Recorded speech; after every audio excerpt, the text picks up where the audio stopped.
Today, I reveal to you the truth behind the SpaceX Starlink global blackout.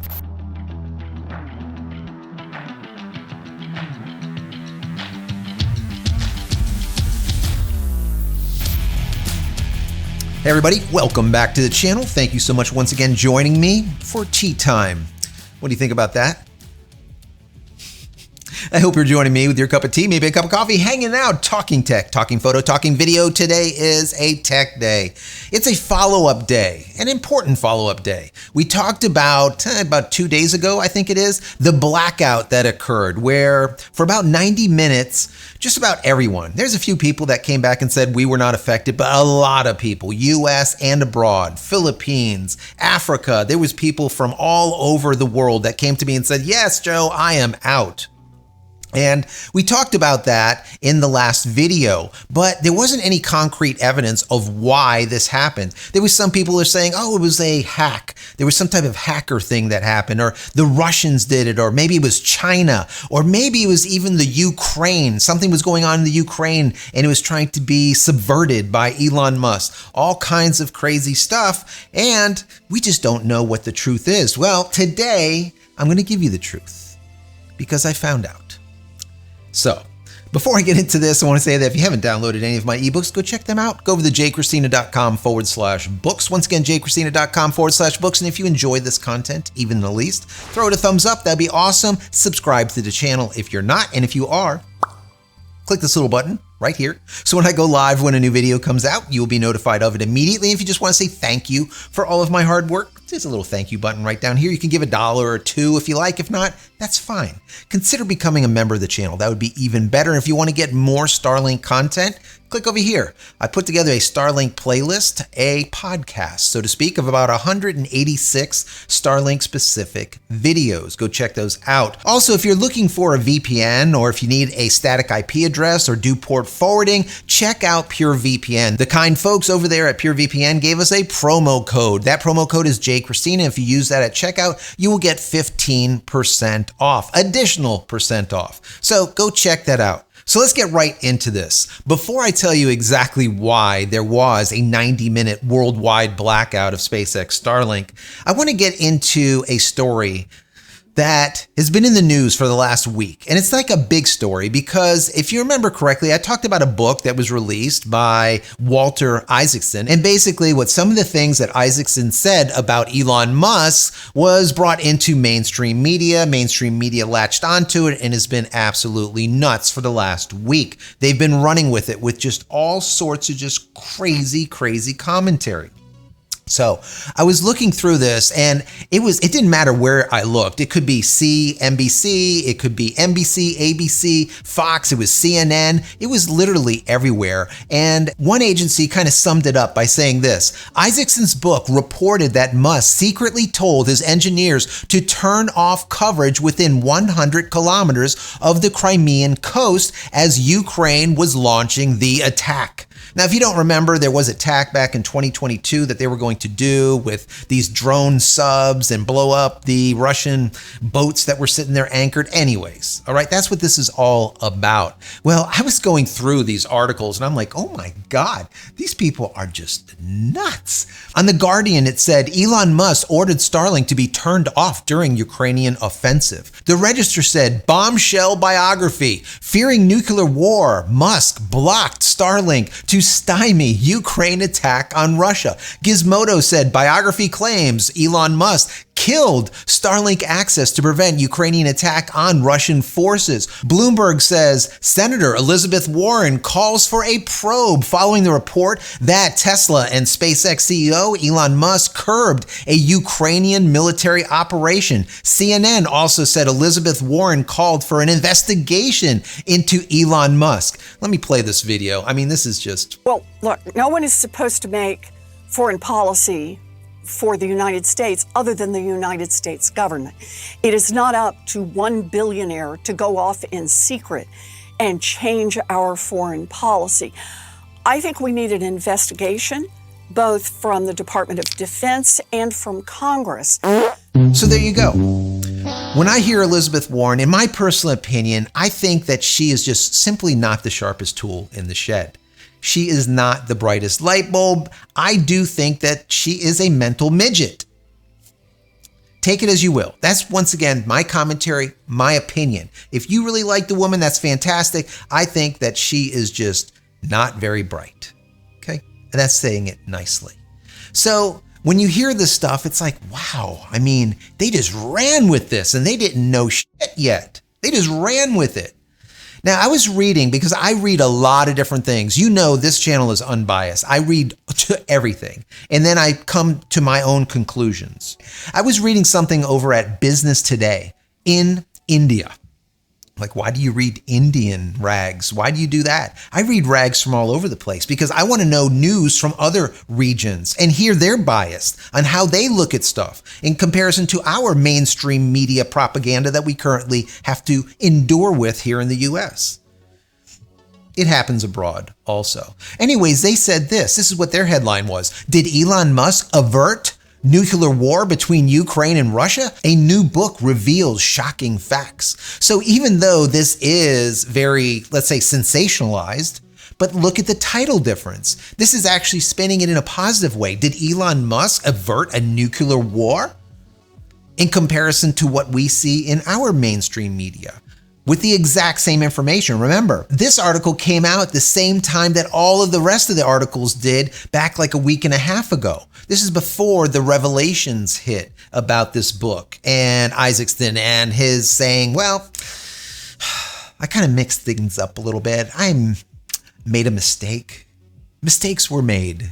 You know how this stuff goes, right? So I was watching a video on YouTube. It was a small, like 5-minute video of Isaacson. He was on a show. It was on Fox News, I believe. And he was basically questioned what ended up happening here. How did he get this wrong? What is the story? And that's one of the reasons why I knew something had to go wrong here. So in the interview, he was questioned about what he said. Basically, he said this: Musk suddenly cut off Ukraine's access to Starlink internet system, which is operated by SpaceX ahead of a planned 2022 underwater drone attack on a Russian fleet in Crimea. Quote, he secretly told his engineers to turn off coverage within 100 kilometers of the Crimean coast. As a result, when the Ukrainian drone subs got near the Russian fleet in Sevastopol, they lost connectivity and washed ashore harmlessly. I see this as a very tender issue, you know, with the ongoing war. Did the book get it wrong? Did you screw that up? Or? Yeah, you know, I made a mistake. Now, of course, after Elon Musk heard this, because my understanding is he did not read the book, once he heard about this, of course, he went to Twitter, which is now X, and said, you know what, this is misinformation. This is actually what I said. Quote, the Starlink regions in question were not activated. SpaceX did not deactivate anything, he wrote. There was an emergency request from the government authorities, the government being the Ukraine authorities, to activate Starlink all the way to Sevastopol. The obvious intent was to sink most of the Russian fleet at anchor. If I had agreed to their request, then SpaceX would be explicitly complicit in a major act of war and conflict escalation. So now all of a sudden we have Elon Musk as crazy, reckless, someone who meddles in geopolitics, a nut, to all of a sudden being someone that has wisdom and restraint. You see the difference here.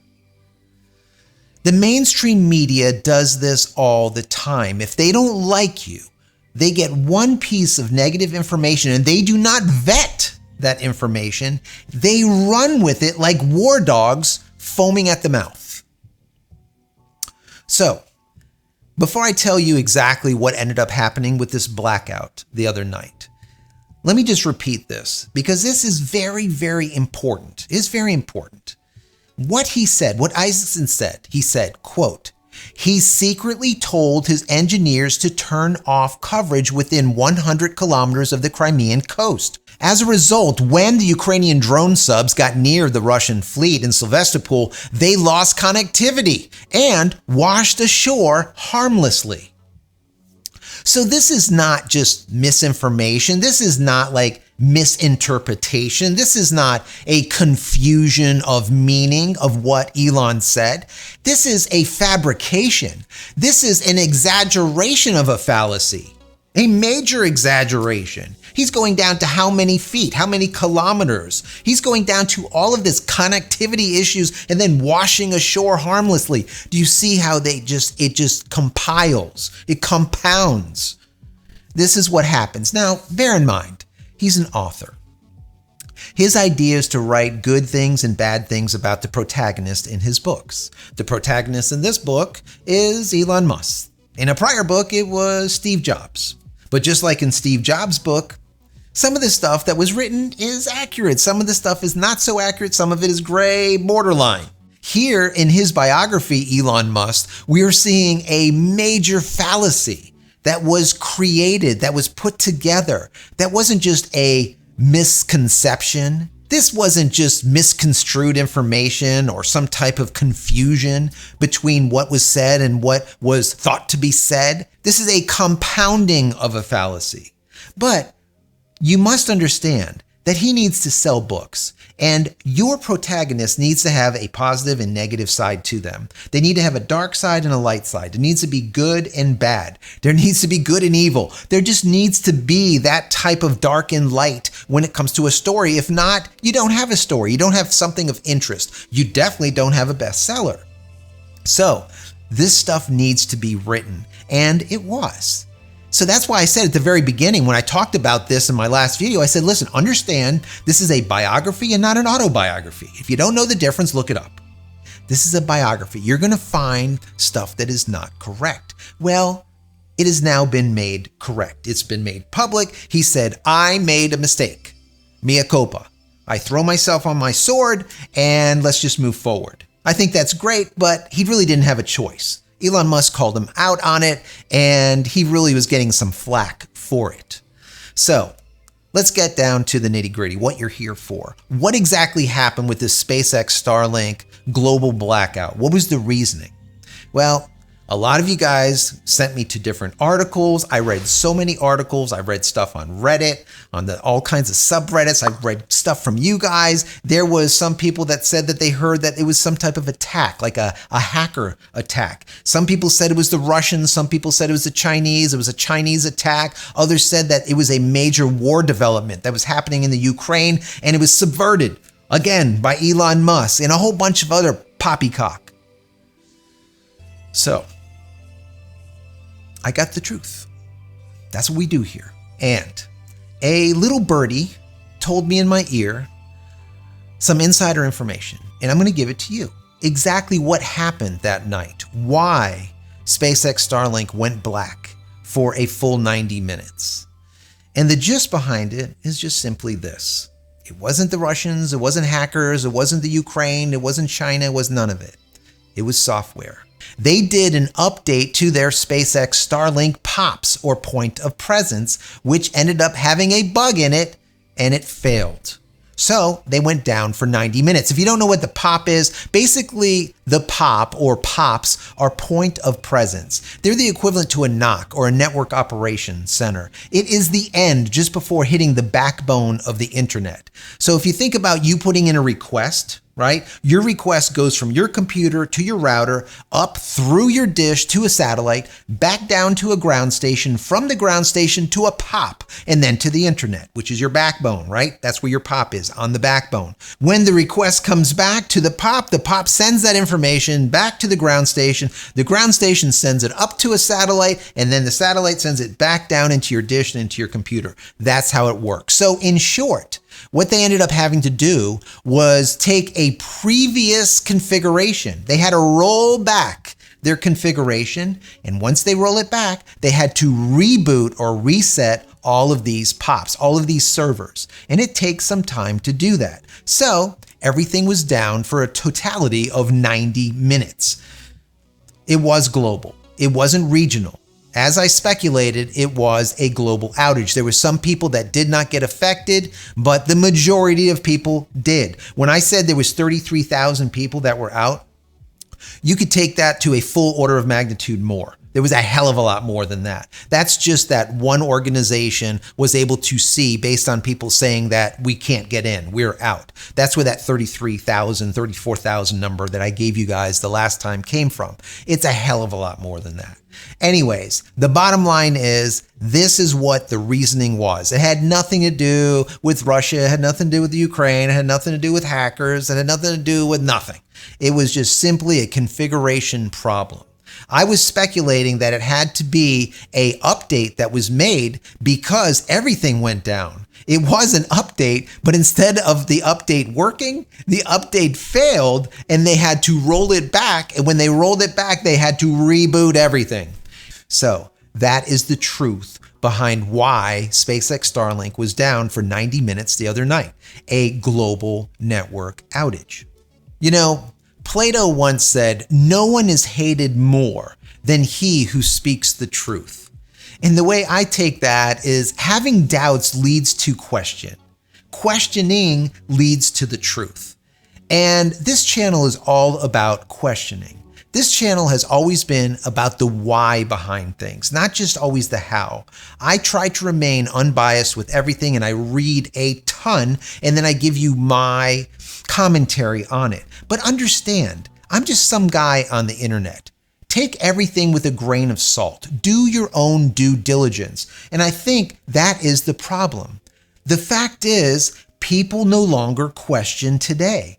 They listen to everything. They hear something on the news, it has to be correct. They see something on the internet, it has to be correct. They type a question into ChatGPT, the answer has to be correct. You listen to me, I am an expert on Starlink at this point over the last year and a half. Everything that I say must be correct. It's not. Sometimes I'm wrong.